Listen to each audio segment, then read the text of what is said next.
Der Nexaro NR1500 sieht seine Welt über einen Laserdistanzsensor. Der versteckt sich hier unter diesem Turm, unter dem auch das Warnlicht ist.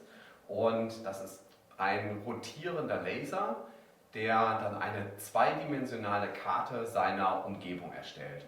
Auf dieser Karte sieht man dann Wände, sieht Möbelstücke, Hindernisse und anhand dieser Karte navigiert und lokalisiert der Roboter die Algorithmen, die er dafür verwendet. Das nennt sich SLAM-Algorithmen, Simultaneous Localization and Mapping.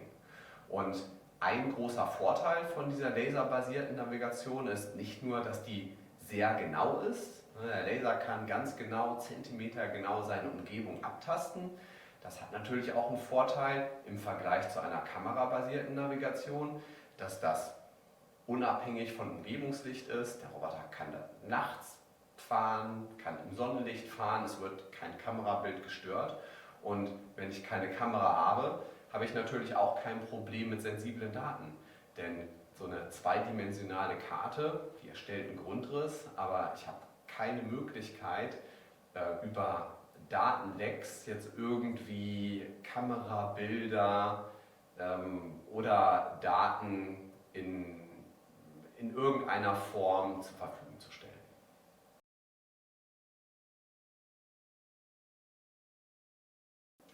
Der NR1500 erfasst mit seinem Laserdistanzsensor einen zweidimensionalen Grundriss. Das heißt, da er kein bildgebendes Verfahren an Bord hat, keine Kamera, kann er keine Dokumente, keine Personen, keine personenbezogenen Daten aufnehmen. Und das ist natürlich vor allem vor dem Hintergrund Datenschutz, Datensicherheit, IT-Sicherheit ein großer Vorteil für die Nutzer des Systems. Dass sie sich hier keine Sorgen machen müssen, dass irgendwelche sensiblen Daten in einen ungeschützten Raum kommen.